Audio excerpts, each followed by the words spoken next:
Well, despite U.S. President Donald Trump pulling the country out of the Paris Climate Agreement, climate change is on the agenda at the G20 meetings in Hamburg, Germany.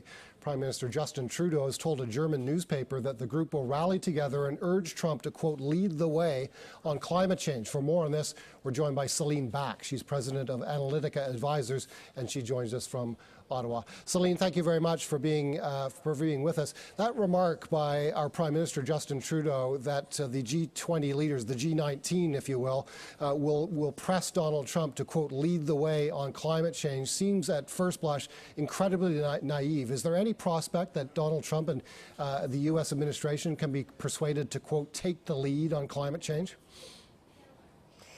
Well, I think there is a bridge to President Trump, and that bridge, if you'll pardon the pun, is through infrastructure and quality energy. Infrastructure is going to be needed for us to meet our commitments under the Paris Agreement. Recent studies have suggested that between $5 and $7 trillion a year will need to be invested globally in order for us to put in place the transportation infrastructure, the energy infrastructure, even access to the basic services that much of the world doesn't have today. And infrastructure is near and dear to President Trump's heart.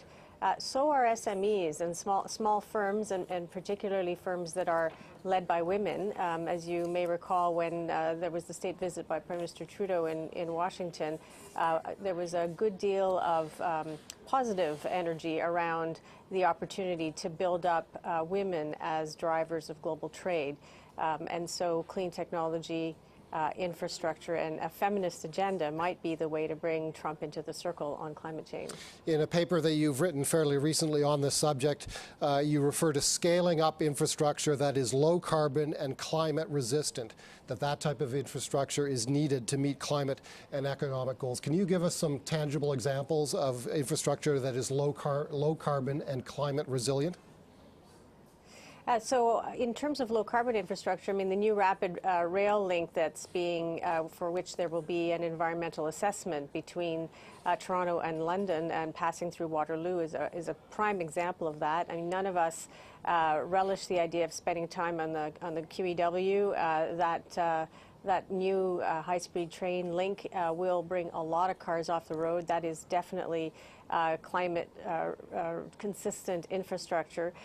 In terms of our infrastructure being climate resilient, I mean, that has to do with the impact of climate change on weather and on potential extreme weather events, and that means, reconsidering, how the waterfront in Toronto is built, all of those elements, and then finally energy efficiency and how we retrofit existing buildings and how we move forward and how we build new buildings. Those are all parts of the approach that we're going to need to rally the trillions of dollars that will be needed for us to have a growing and thriving economy and take those opportunities that climate change is bringing. What role do you think Canada should play at these G20 meetings with respect to its conversations and dialogues with all those other countries, leaving aside for just a moment Donald Trump and the U.S.? Well, Canada's role, I think, is one of quiet but persistent diplomacy. I mean, we are the people who can get a meeting and who can bring matters to the table. It's interesting to see that Prime Minister Theresa May has pressed President Trump about climate change. That the UK is not flagging in its resolution in terms of climate change, and our Prime Minister has been calling all of the G20 leaders, perhaps with the exception of President Trump, to speak with them about this matter, and when not calling, meeting with them. And so that's the role that Canada has traditionally played and will continue to do that, I expect. Again, in that paper that you've written quite recently, you also said there's a role here for the Canadian government and private sector financial leaders, at least in this country. Can you flesh that out for us? Yes, absolutely. I mean, Canada is home to some of the world's most important asset managers, the pension funds and insurance companies that, in the end, own a great deal of public capital markets. And there is, as I'm sure your listeners know, there's been an important I guess, endeavor led by Michael Bloomberg called the Task Force on Climate-Related Financial Risk Disclosure, where private sector actors, pension funds, large insurers, as well as big companies like Dow and Mercedes and others, got together to decide, well, how best could they make sure that investors have the right information to be able to assess risk associated with climate change. And that means both the risk of climate change to business models as well as the impact of businesses on climate change.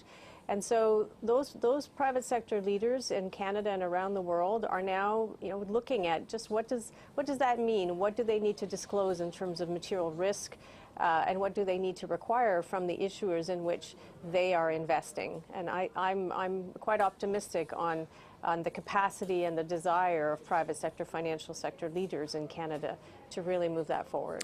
In the United States, Governor Jerry Brown of California is encouraging other governments in the U.S., other state governments, city governments, to simply go it alone if the federal government in the U.S. is not going to be a partner on climate change initiatives, to simply go it alone. Is that a model that could work at the international level? Well, so, the U.S. is really,